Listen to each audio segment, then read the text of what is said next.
population of the United States is already on our side. I mean, a large majority of the population supports the international consensus.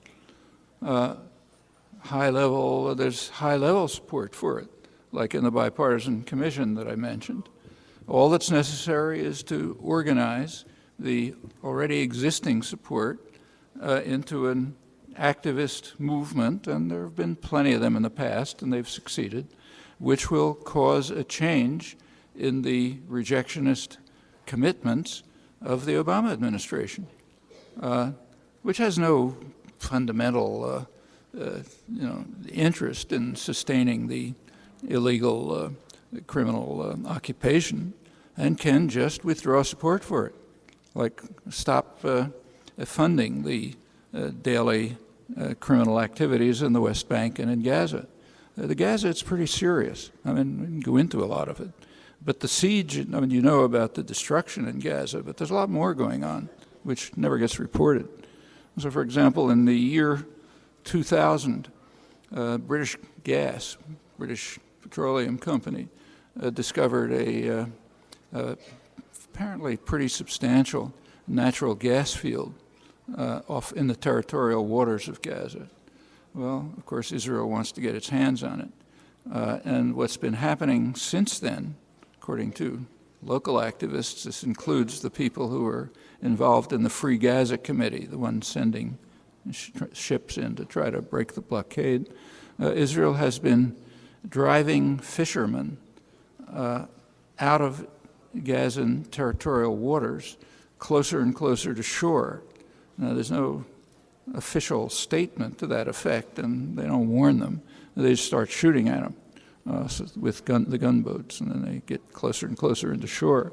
Now, you can't fish near the shore in Gaza because the destruction of the power and sewage systems has made the pollution so intense that you just can't fish anywhere near shore. So it's wiping out the Gazan fishing industry and also laying a claim, Israel's claim, to take over Gazan energy resources, which apparently could be pretty substantial and could play a significant role in developing the country.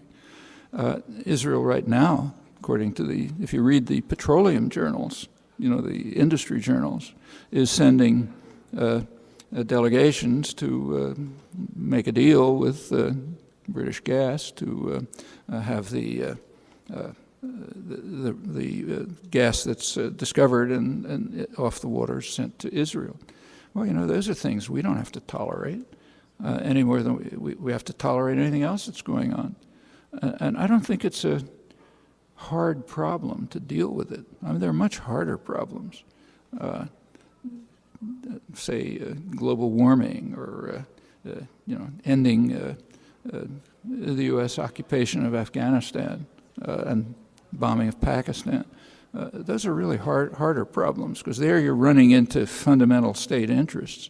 Here what's necessary is to carry out enough of an educational program so that people are not deluded by the constant flood of lies and distortion.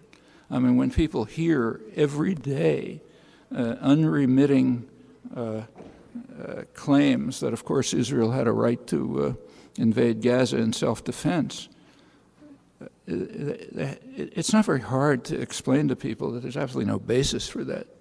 It takes like 2 minutes. And if enough people are convinced, they can also be organized to do something about it.